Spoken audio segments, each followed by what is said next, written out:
Hello, everybody, and welcome back to Shenanigans. Dear everybody. So, you've salted the well. You've burned the farmhouse, not the farmhouse, the barn with all the pre-prepared product.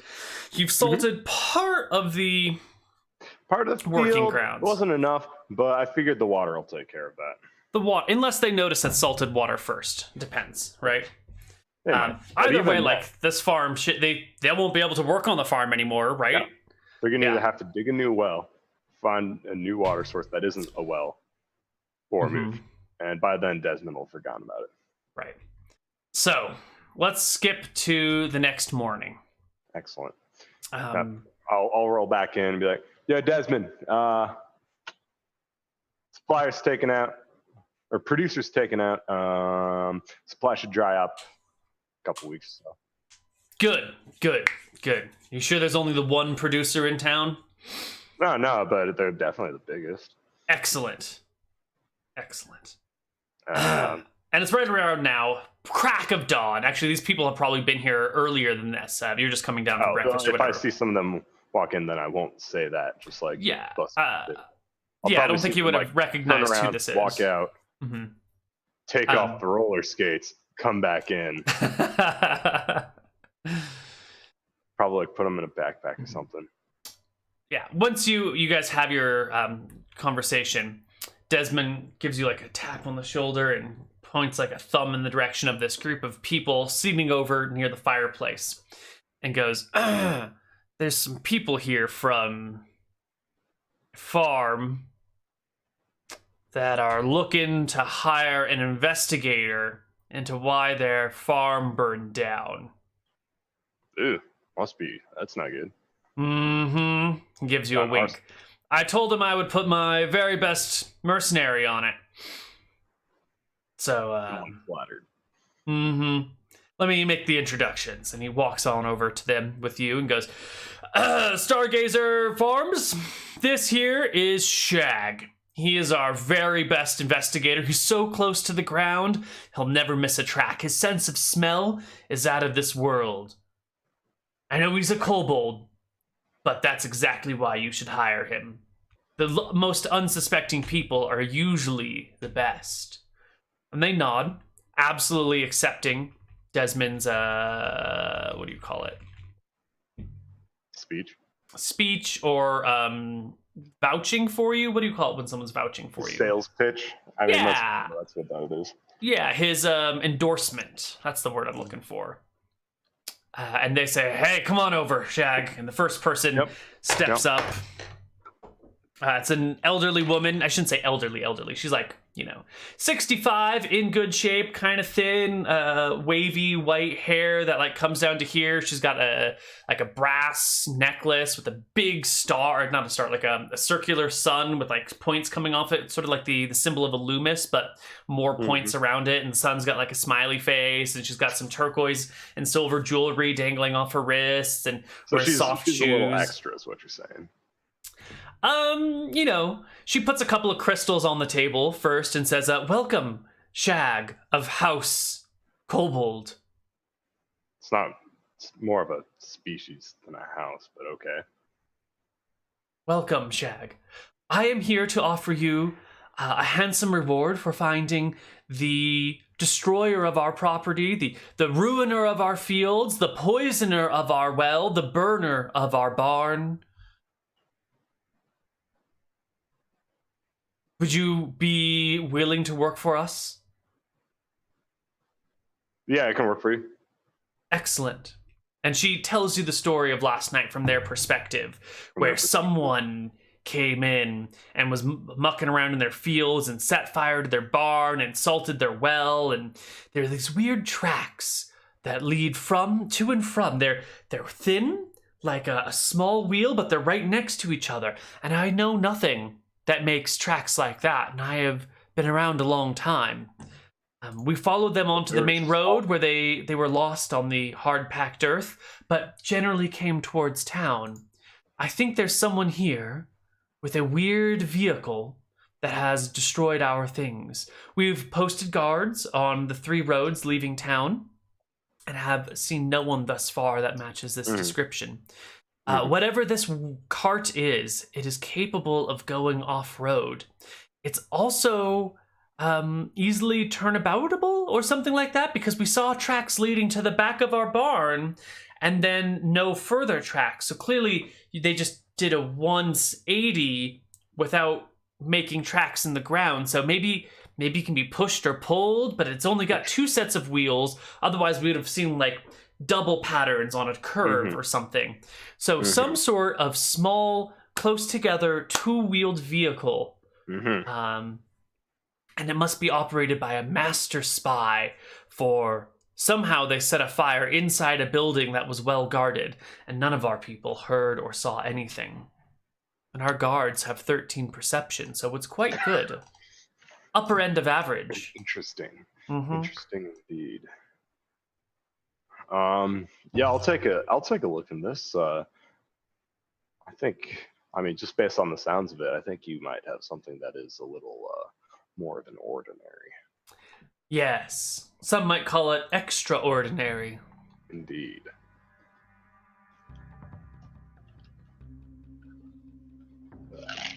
Now, let's talk payment. My services are not cheap. How much do you charge? Well, considering, based on the story, just how difficult it sounds like this case is going to be, and potential supplies I might need, I mean, my methods are also not cheap. Of course. Says the wizard who can only cast level 1 spells. Mm-hmm. I'm thinking about if I haul in a convict, probably about 600 gold. If I can just give you just an answer, probably about 200. That is not cheap. No, it's not.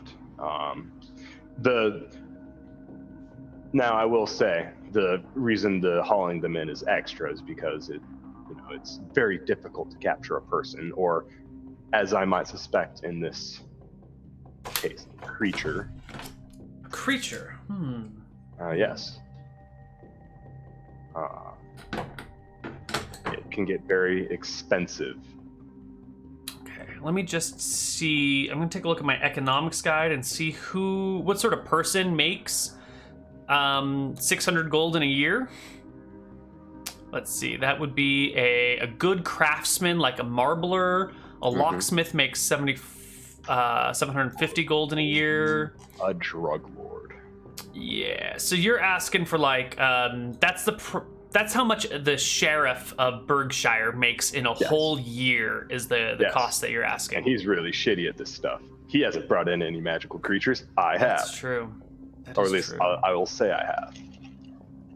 I'm sorry, that's a sheriff of a village. The sheriff of a town makes 150,000 a year. You're asking for 60,000 copper.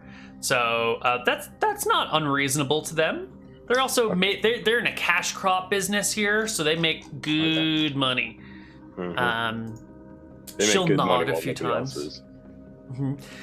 We can pay you 500 gold for the return, dead or alive, of the criminal. How does that sound? Plus, we can keep you in a lifetime supply of our products. I'm fine without the lifetime supply. I do not personally partake. Well, maybe you'll change your mind one day. Or maybe you have friends that do. Maybe I do, maybe I don't, but alcohol is my compensation. I see. What else could we possibly offer you? I mean, cold hard cash is just fine. Well, we have budget for 50,000 on this. All right. Excellent. And should you find information leading to the arrest or capture without actually bringing the person, 20,000, of course, will be perfect. Yes. Excellent. She reaches out and like gingerly shakes your hand with one of those, like, it's not quite limp fish handshake, but it's like very gently held, you know, just like, yes, thank you. And then after shaking your hand, she holds it and puts a hand on one of the crystals and hums some sort of melody and looks towards the sky and starts saying a prayer in, do you speak Mistrian? Let me check. No, I speak Common, Kobold, Null, Elven, and Yeah. Thief's So Hands. you'll Under recognize she's speaking Mistrian, but you know, you don't know what she's saying. It sounds like a prayer by the intoning and chanting and the symbolic nature of things, and eventually she's done. And I just assume it's complete and utter bullshit. Yeah, probably. Probably. Yeah. Okay. And then she'll show you about the property. She'll take you on a tour, show you this is where we found this is where we found that. Look at these tracks here. Look at these things here. So they're like probably like yay wide apart. They're just like super thin. No tracks. I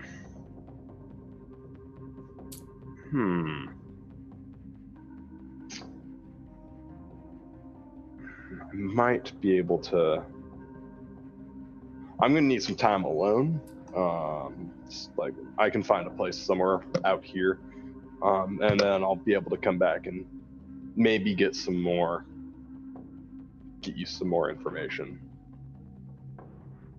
And I'll, after they've given me the tour, I'll go out. And well, they have a few more things they want to tell you before I said after the tour. Right. So they do the tour, and then she sits you down. Her name is Grace. Okay. And she says, now, we do have a few enemies. Mm-hmm. There is another farm on the north side of town that has been trying to elbow in on our business.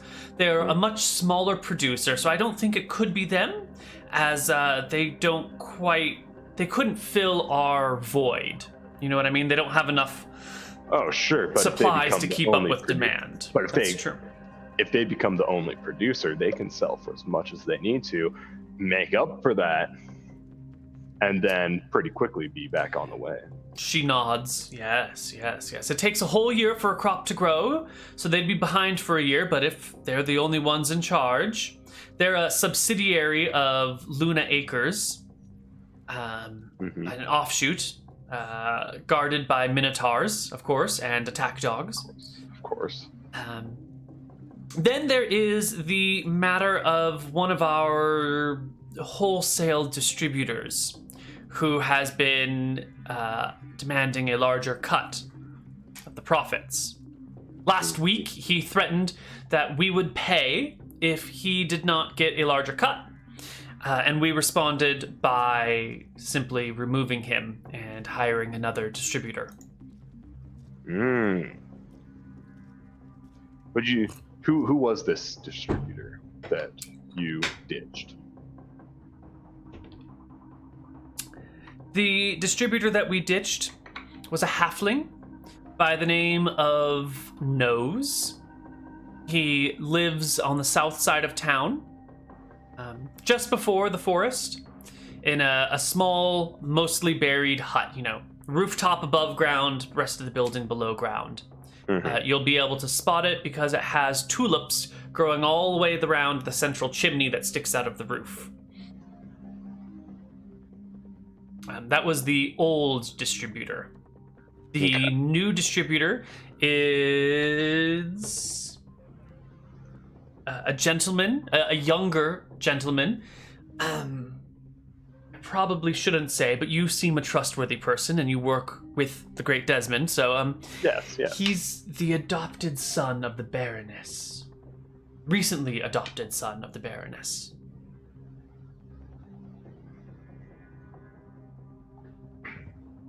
Okay. All right. I'll take that into consideration.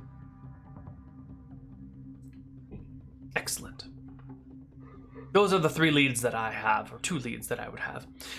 If you need anything, or any assistance or some extra muscle, do come on by. We have wonderful mercenaries here guarding farms day and night, and they, of course, can help you with any heavy lifting that needs to be done, she says with like a meaningful, murderous look in her eye. Yeah. Yeah. Yep, I'll definitely let you know when I have some information. Thank you. I've definitely got a few ideas swirling around in my head on who I think it is. Okay. I'll go out in the woods, memorize detect magic, Okay. and color spray, and come back, cast detect magic, see if there's anything magic on the farm. The fields are non-magical. The barn, the ashes of the barn, are non-magical. The building and everything, the farmhouse and everything outside of it is non-magical, but there are a few magical signatures coming from within. They're fairly weak sources. That's fine. I'm not too worried about that.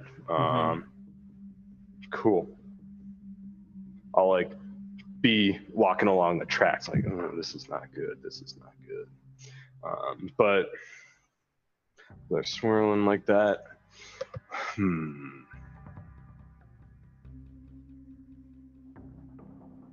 How would I be able to...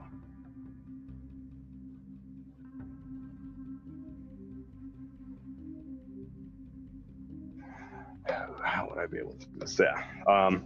I'll like spend time looking around there for any magic stuff and muttering that, and then eventually I'll leave and go look for Nose. All right. You can head back into Berkshire itself. Yep. And make your way to the south side of town. It doesn't take you too long to find Nose's place. There's a little like halfling. It's not quite a district. It's like a block of halfling houses.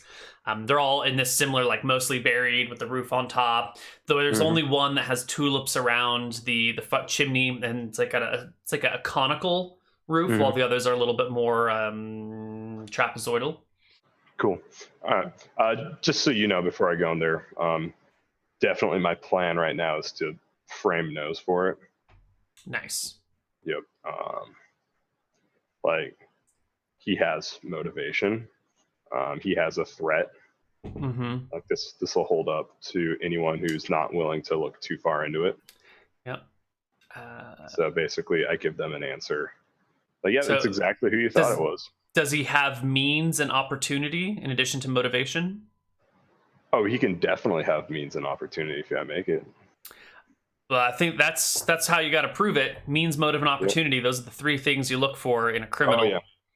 Yep. So probably on my way back, I'll find the salt bags that I ditched. How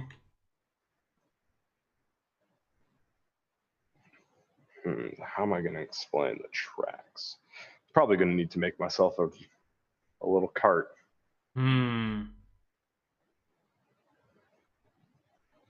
Little cart. Which also means I need to find the right track for this. Where's it? Track uses. Dude, this document, I'm going to link it in chat, is my favorite document I've ever made. I love this thing. It's the tabletop audio track uses. It's so good.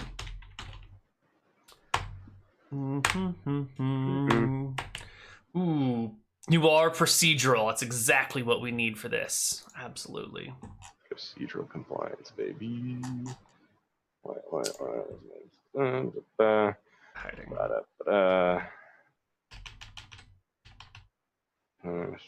are procedural. There we go. Let's get it started. Perfect. All right. You found Nose's place. The tulips are around the chimney. They're just coming into bloom. A little bit of, some light clouds are over the area, and a very light, it's not even a rain, it's more of like a drizzle or a misting sort of surrounds the area. Most people are busying themselves indoors on this less than perfect day. It's cool, it's springtime, the ground is muddy. You can see Nose through a window in the side of the building, kind of like you can see down into it. He's sipping tea at a small circular table in his little house there. Or just enjoying the morning, looking out the window. Maybe he sees you walking past, but doesn't take too much note of it. Yeah, I'll just be trailing him. He's just chilling in his house. Yeah, no, I'll be trailing, keeping a distance. I'm not gonna engage him directly. Okay. Yeah. How long would you like to watch him? Oh, all day. I want to get his routine. All right. So he's just chilling in the house and chilling in the house and chilling in the house. And then somebody comes on over to him. It's that same gawky kid from Shenanigans. And he comes up to the house and like gives a on the door. And you can see Nose like get up and set his tea down and come over to the door and open it. And there's like a waving and a handshake. And he motions the boy inside. Scrawny, awkward. I mean, he's the guy that got dragged away by Desmond, right? He is. He's got a black eye and new clothes. Mm-hmm. But he's intact. He's alive. Mm-hmm. Oh, he's got a black eye. Okay. He's got a black eye. Yeah. I'm fine with that. Mm-hmm. Well, so yeah, I'll just probably try and get a little closer, see if I can eavesdrop on him. Sure. You can sneak up to the building.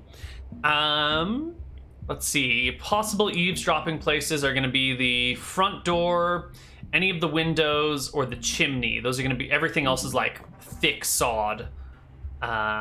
So where do you want to try and eavesdrop from? Probably the chimney. Least likely place I'll get seen. Yeah. So you can scamper up next to the chimney. I'm still going to want you to make me a hide check in case a passerby comes, and then we'll just have them perceive against your hide check. Make a flat hide check. Yeah. It's going to be prepared cover, so you should have +4, but it's sort of limited, so -4. It's neither good nor bad, so 0 there. So yeah, just a flat hide check. 30, perfect. And that's what I'll roll perception checks against if anyone walks by. So you're at the chimney, listening. Give me that eavesdrop. Significantly not as good. Hey, I rolled well though, so that's still quite nice. No. Definitely want to remove this column from the eavesdrop table, or this row. Delete row. There we go. So la la la la la la la la. Yeah, I think there's no penalties or bonuses to the eavesdrop check there, so you can hear the conversation inside. And it goes a little bit something like this. The gawky kid is like, "Hey, Nose, I need some more stuff." And Nose is asking him, "Well, my good boy, what's happened to your face? Didn't we just work deal yesterday?" And the kid says, "Well, Desmond caught me and beat me and took what I had, and I had to, it was bad, but And Nose goes, "Well, that's the price you pay. You shouldn't be selling out of Shenanigans. It's a dangerous place to do that work. Next time, try loitering somewhere nearby, though."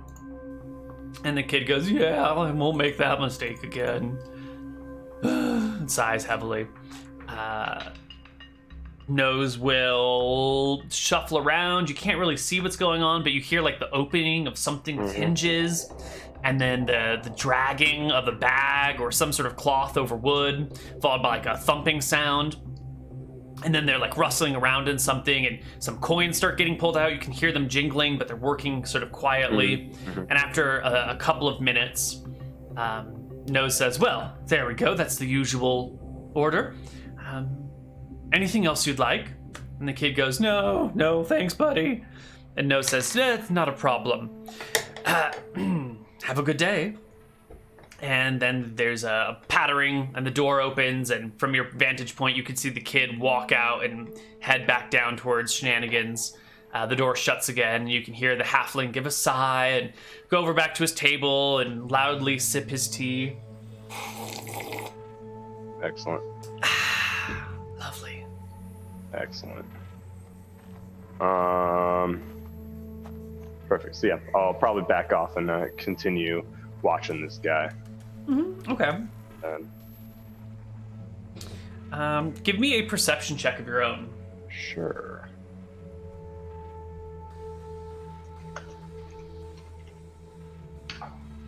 Oof. Ooh, no good. Okay, never mind.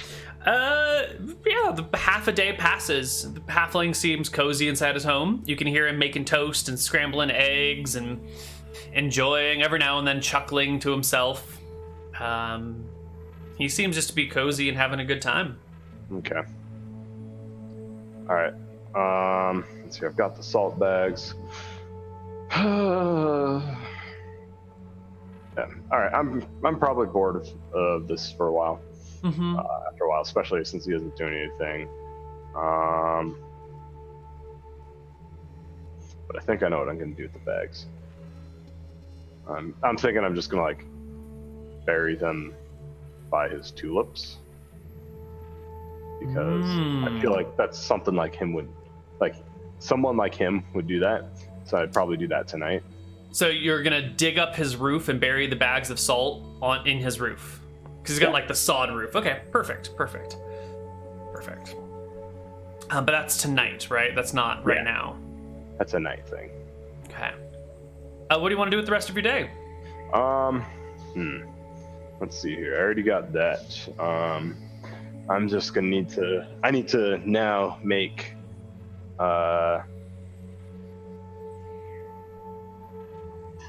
Make a wagon, or a cart sort of thing, that could reasonably be construed as making those marks. So what I'm going to do is I'm going to go off like into the woods, find some dirt, skate around on it, see what, just like measure out what my tracks look like when I'm skating, like what that looks like I would be doing there. Because I assume a halfling is relatively similar in size to me, so it could be seen as reasonable that he would be doing that. Right, okay. And so I do that, and then I'd walk over it like normal and just see like how the footsteps how footsteps compare to the tracks. And through there, I was like, I'm gonna need a way to explain this.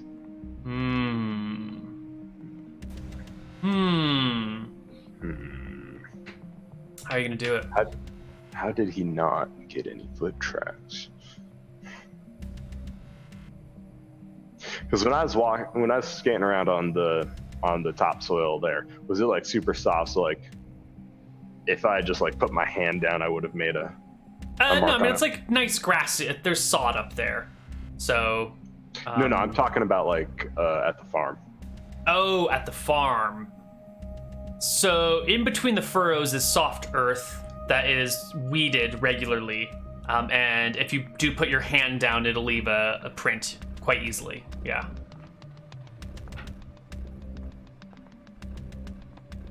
I see. All right, I'm gonna have to start making some shit up.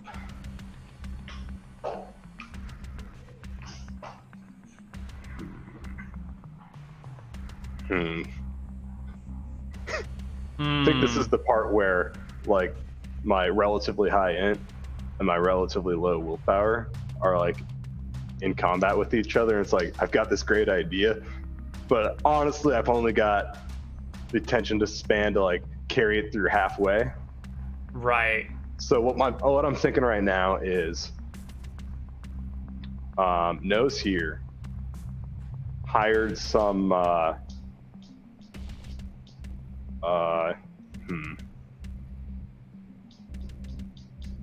Ooh, how would I want to say this?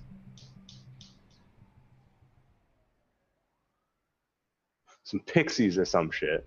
To like take one of their carts through there and put these shiny rocks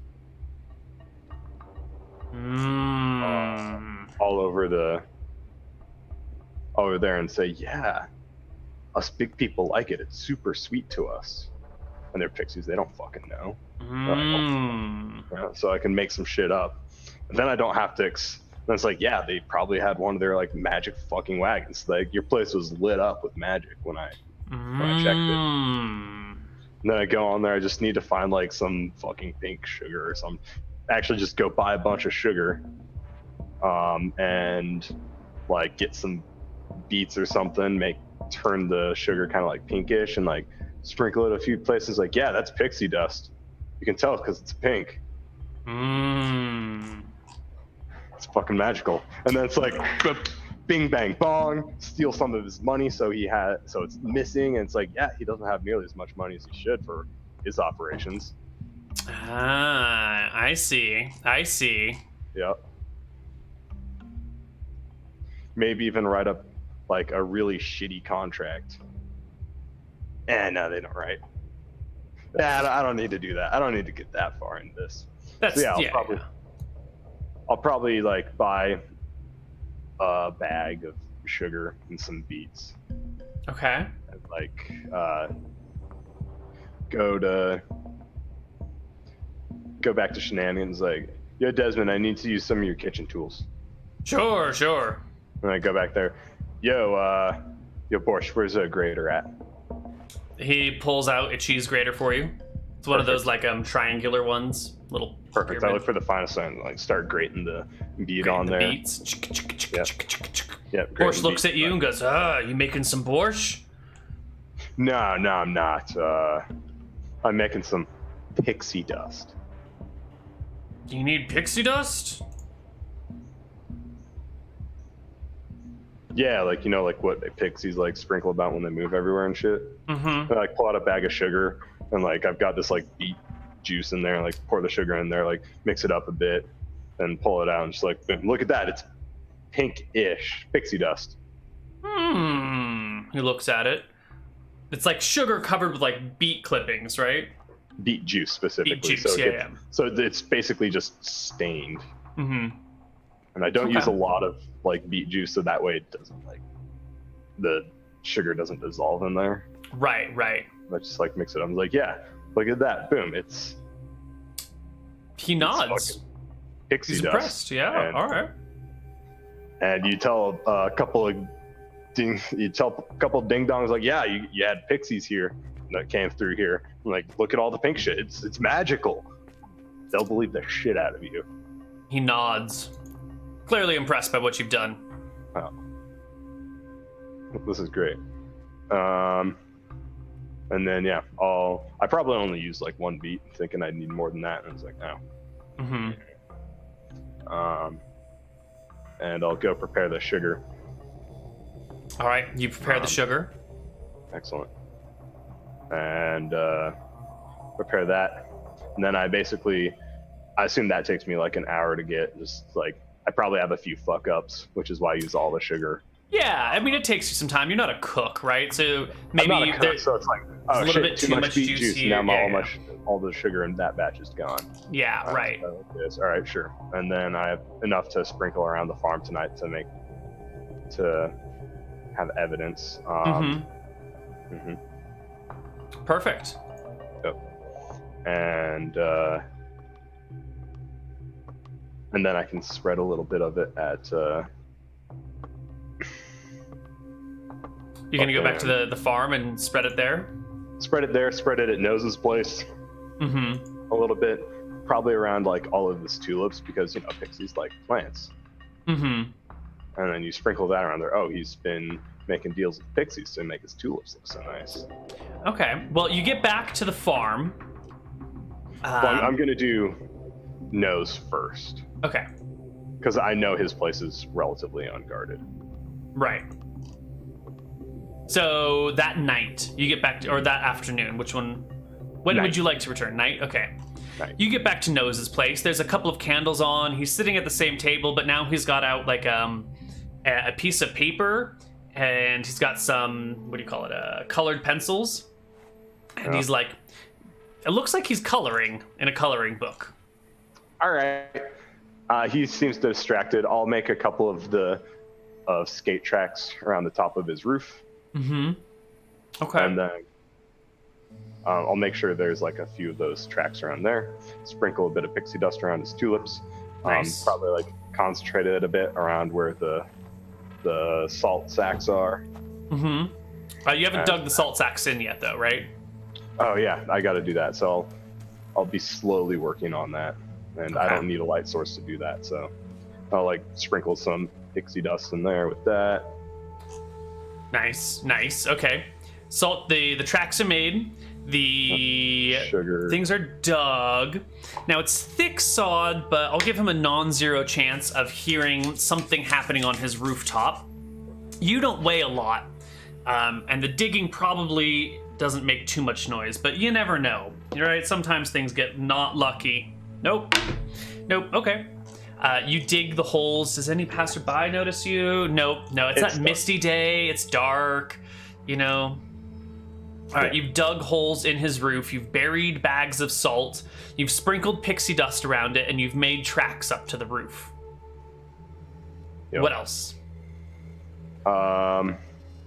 If he's still awake by the time I'm done, nothing else there. Okay, yeah, he's still working in his coloring book. Then I'll go back to the farm. What are the guards like? It is 5 guards on, like, one on each corner, plus like one sort of pacing around the edge that is adjacent to the street. You can see a couple guards on the farmhouse door. Unlike last night, they don't have their feet kicked back up. They're by the fire, but they're leaning in, and they've got their weapons nearby, and they've all got crossbows across their laps, like ready. What about the well?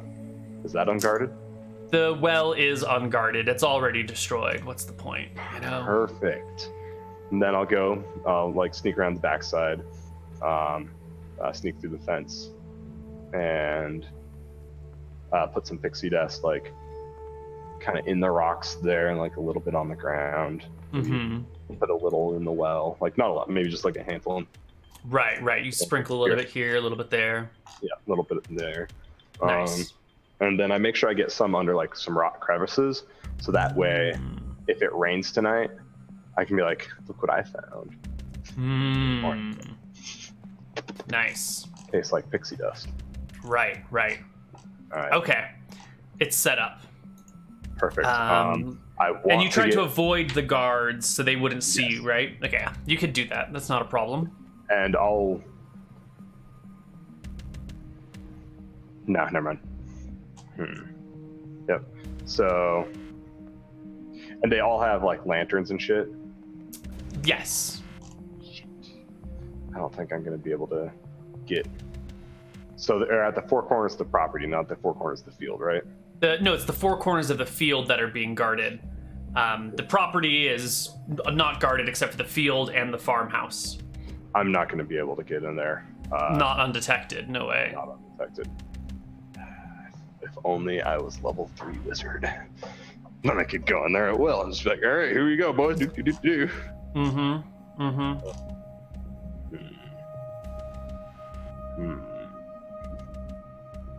Yeah. And then after I'm done with that, I'll probably like watch for an hour or so, hoping that the guards like slacken up a bit, but they probably don't. And like, yeah. So it's probably like actually middle of the night, and then I'll go back to Nose's place. Okay. Yep. By the time you return to Nose's place, the lights are out. It's dark in his place. You see nothing. Perfect. I'll quietly go to the front and try the front door. Is it locked? Oh yeah. He's a drug dealer. Of course his doors are locked. Of course his doors are locked. What about his windows? Were those locked? Or did they even open? Or does he have like bitty little shutters? He does have windows. They are locked.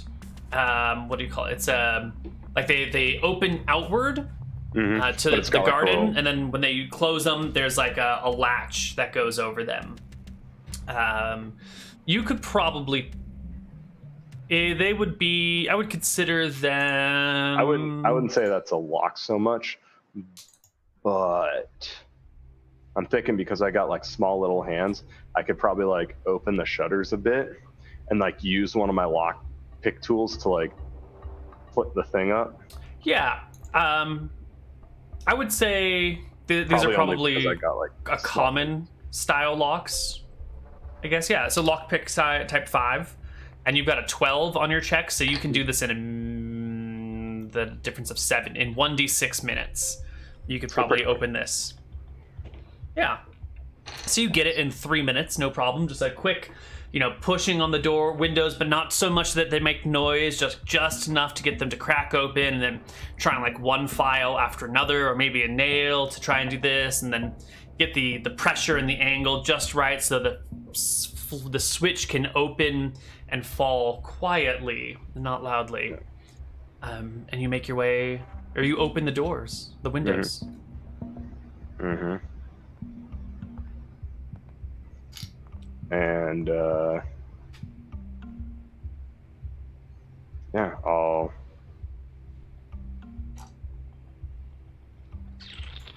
I'll start looking around for where he keeps money.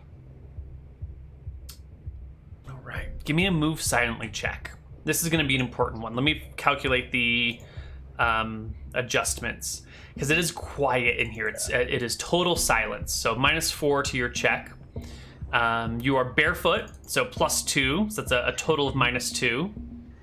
It is inside, so another -1 for a total of -3. Are you wearing any armor? Nope. All right, so you have a -3 to your check, and he's asleep, so his perception check is halved. So if his perception is 14, he rolls d20 +7. So he rolls. Ooh, he actually rolls pretty well. What do you roll? Oof. 20.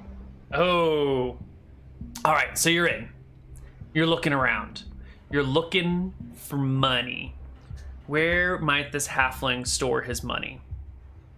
Oh, that's not great. Let's see here.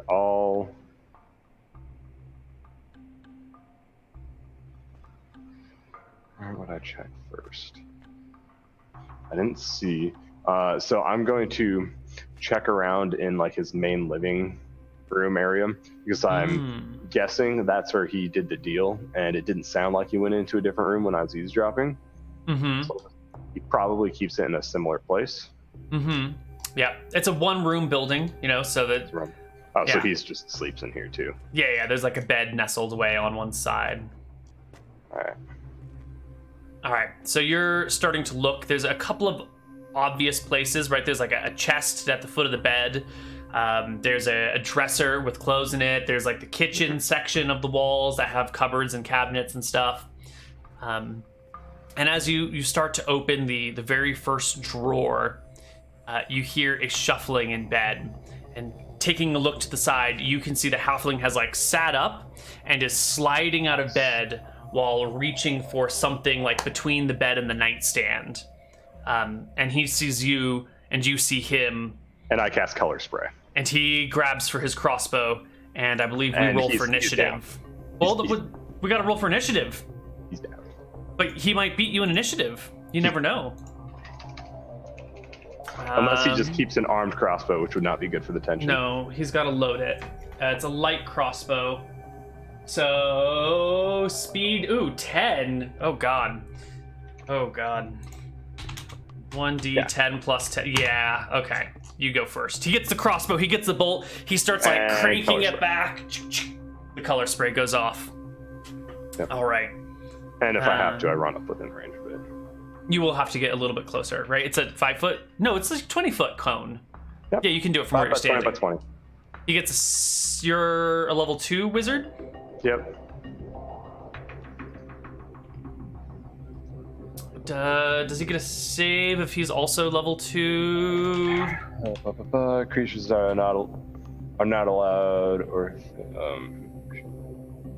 upon casting the spell, the wizard causes from 1 to 6 creatures within all creatures above the level of the spellcaster, and all those of 6th level or 6 hit dice.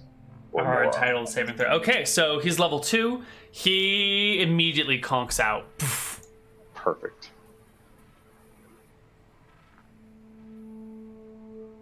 Now what? All right, cool. Now I don't have to be really quiet. I just quickly rummage through his stuff, like, Yeah, you rummage through his stuff. Give me a perception check to see what you can find quickly.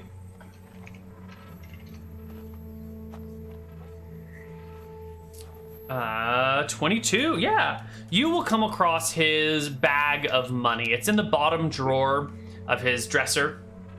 You open it and you push the stuff aside, and there's a false wall in the back. Did I also happen to come across his Starleaf? It's the false wall in the back of the bottom drawer of the dresser opens up, and the left side has money, and the right side has Starleaf. All right, so I'll take a handful of Starleaf, handful of money. I'll put his crossbow back in between his bed and his thing. With the tension still in it? Nope. He managed to get it cocked. Okay, so you uncock it, yep, put it back. Put the bolt back somewhere. I don't know, probably on the ground beside it. Right. And how heavy is he? Like, I'll try and pick him up a little bit. Ooh, he's halfling size, so regalgoblins.com/randomizer.html. Make a halfling. He's 61 pounds. Oof. It's gonna be difficult for me to get him back in bed. Does he have alcohol? Yes. All right, perfect. So what I'll do is I will sprinkle like a little bit on his chest, put like about a quarter of a cup in there, like have it on the edge of his nightstand, sprinkle a bit on his bed, a bit on the ground, and GTFO. All right. Because it was dark. I don't think halflings have night vision. I don't remember or not, or dark vision. I'll just say because of that, Shag also doesn't remember. Sure. And just hope he didn't see me. And that he wakes up like, oh, I got robbed. And it's like, no, bro, he just fell out of bed. Okay. Make him doubt himself a little bit. Okay. Ooh, actually, wait, no, before I do that, I'll like light up one of his rolls. Like real quick, I'll just let it get a burn on, like I'll cut it in half. Oh, you'll put a burn on it, then put it out by the alcohol. Okay, so it's got it. You mix the drugs. Yeah, maybe Excellent. like, oh shit, did I do that? Yeah. All right. It's a drug-addled brain. And then all GTFO. All right, you bounce. You make it out. Yeah, I probably. Ooh, before I go, I sprinkle like a little bit of. Little bit of dust here. A little bit of dust. Sprinkle a little bit of crack on his body and take off. Perfect. Yep. Perfect. Okay, it is nighttime. You're out on the south side of town walking around. Perfect. Yep, I already pixie dust up his roof and that. And from there, I'm just like, well, now I don't know what to do. So yeah, I'll go to Shenanigans, sleep for the night. All right. And, the night passes.